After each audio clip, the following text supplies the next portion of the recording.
Assalamualaikum warahmatullahi wabarakatuh.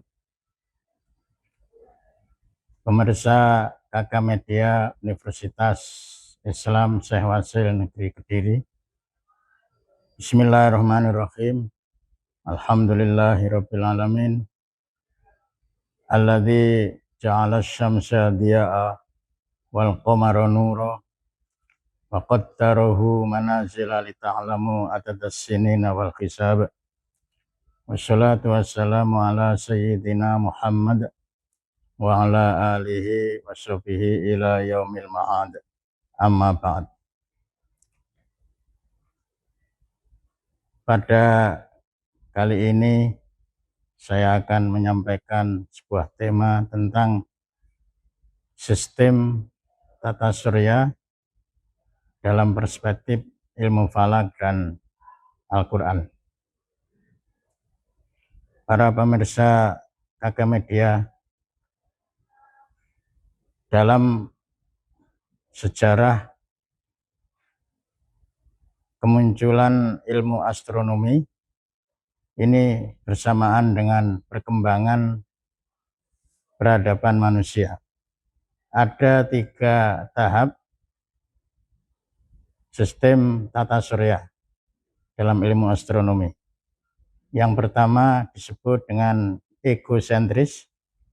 Ego itu artinya aku, yang berarti bahwa dirinya adalah menjadi pusat tata surya. Ini terjadi pada masa purbakala ketika peradaban manusia masih terbelakang. Mereka mengatakan dirinya lah sebagai pusat tata surya. Kenapa? Karena dimanapun dia pergi dan berada selalu dikelilingi oleh benda-benda langit. Selanjutnya, setelah peradaban manusia semakin maju dan berkembang, muncullah tahap yang kedua yang disebut dengan aliran geosentris. Geo itu artinya bumi. Mereka mengatakan bumilah yang menjadi pusat tata surya. Aliran ini dikemukakan pertama kali oleh Aristoteles, seorang filosof Yunani, dan diikuti oleh muridnya yang bernama Ptolemaeus. Mereka beranggapan bahwa bumi itu tenang, sedangkan benda-benda langit yang lainnya yang selalu bergerak. Sehingga dia mengatakan pusat tata surya adalah bumi. Itu yang disebut dengan geosentris. Kemudian muncullah aliran yang ketiga pada abad 16, dipelopori oleh seorang astronom dari Polandia yang bernama Kopernikus, mengatakan bahwa matahari lah yang menjadi pusat tata surya. Helio itu artinya matahari. Jadi setelah ditemukannya pesawat, manusia bisa keluar dari bumi, bisa menjelajah ruang angkasa, ternyata yang bergerak itu bumi. Matahari yang hanya diam berputar pada porosnya.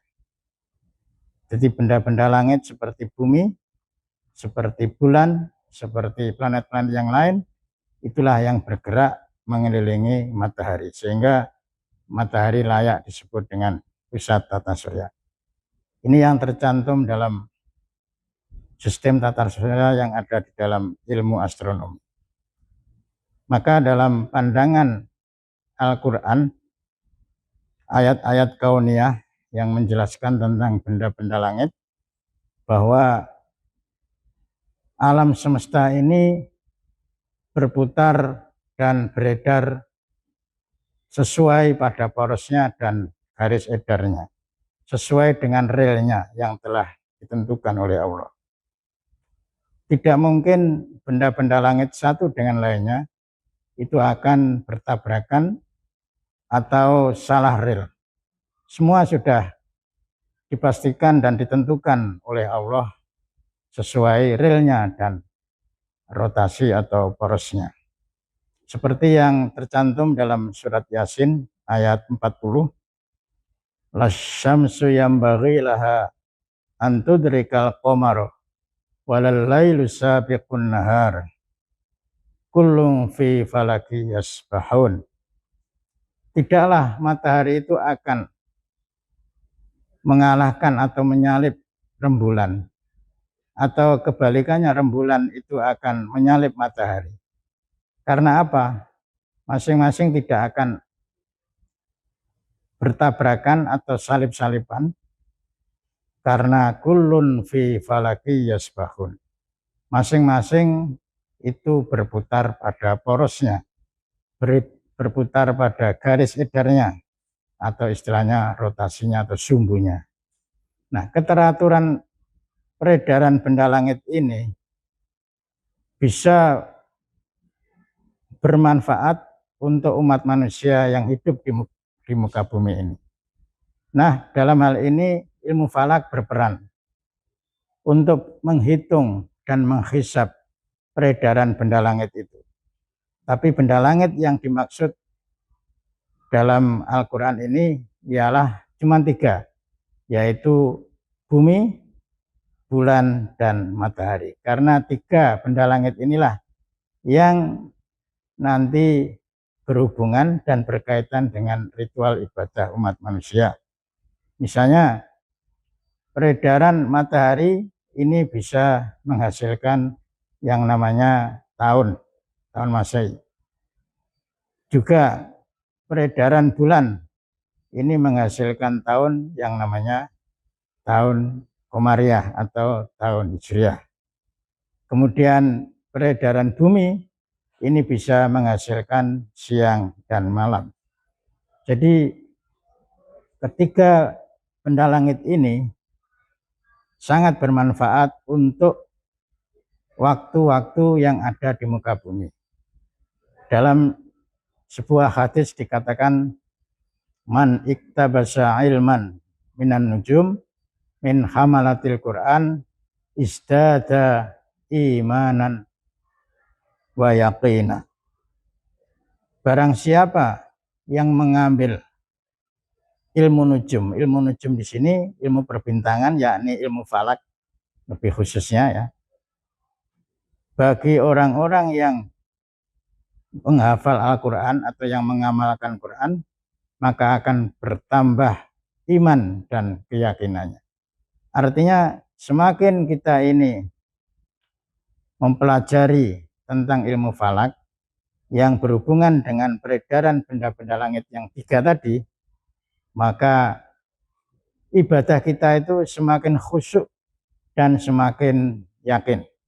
Contoh, orang yang melakukan sholat, dia tahu arah kiblatnya, setelah dia hitung dengan ijtihadnya, maka sholatnya semakin khusyuk, tidak ragu-ragu lagi, karena dia tahu arah kiblat yang sebenarnya. 2, misalnya masuknya bulan Ramadan yang kita masuki sekarang ini, berdasarkan dengan munculnya hilal, maka otomatis orang yang belajar ilmu falak akan tahu kapan mulainya puasa dan kapan berakhir dengan hari raya, karena dia telah bisa menghitung sesuai dengan ilmu falak. Jadi semua yang beredar di langit, mulai bumi maupun matahari dan rembulan, ini bisa dikalkulasi, bisa dihisap dengan menggunakan ilmu falak dengan sedetail-detailnya dan seteliti-telitinya. Sehingga gerhana contohnya, kapan terjadinya, pada bulan apa, jam berapa, kapan mulainya, kapan puncaknya, dan kapan berakhirnya. Itu semua bisa dihitung menggunakan perhitungan ilmu falak. Itu artinya bahwa peredaran benda langit ini sangat rapi dan teratur, sesuai dengan hukum kauniyah yang ditentukan oleh penciptanya Allah Subhanahu wa Ta'ala, sehingga tidak pernah melenceng sedikit pun. Nah, ini bagi kita sebagai umat Islam harus lebih tertantang untuk mengembangkan ilmu falak ini dalam rangka menambah keimanan dan keyakinan kita dalam beribadah kepada Allah Subhanahu wa Ta'ala. Kemudian malam dan siang sebagai akibat dari pergerakan bumi, rotasi bumi, ini juga banyak sekali manfaatnya. Dalam Al-Quran dikatakan waja'alal laila libasa waja'alan nahara ma'asya. Jadi Allah menciptakan malam ini untuk istirahat, sedangkan menciptakan siang untuk mencari ekonomi, untuk mencari maisha. Jangan dibalik, misalnya malam dibuat kerja, siang malah digunakan tidur. Itu enggak sesuai dengan hukum alam. Jadi Allah telah mengatur manusia ini supaya hidup yang teratur dan yang rapi seperti halnya benda-benda langit berputar dan beredar pada porosnya. Dengan kita mengikuti aturan-aturan yang dibuat Allah, dengan melalui ilmu falak, maka kita bisa meningkatkan diri dalam beribadah. Dalam beribadah baik itu sholat maupun puasa maupun ibadah haji. Kemudian yang terakhir,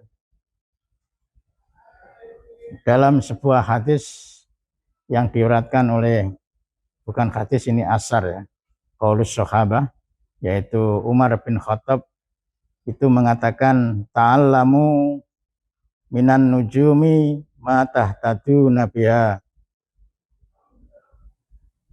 wa min fi dzulumatil barri wal bahar summa amsiku. Belajarlah ilmu nujum. Yang ilmu nujum ini hanya digunakan untuk mengetahui arah baik itu arah kiblat maupun arah yang berhubungan dengan ibadah.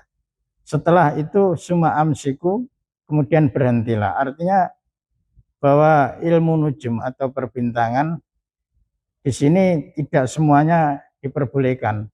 Ilmu nujum itu banyak macamnya ya. Kalau yang untuk meramal nasib itu namanya astrologi, itu yang dilarang.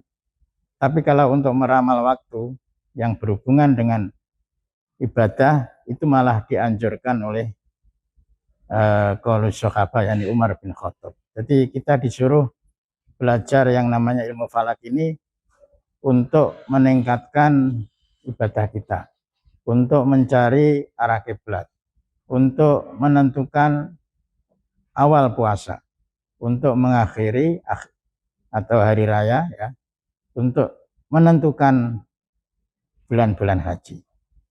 Begitu yang bisa sampaikan. Terima kasih atas perhatiannya. Wallahul muwaffiq ila aqwamit thoriq. Wassalamualaikum warahmatullahi wabarakatuh.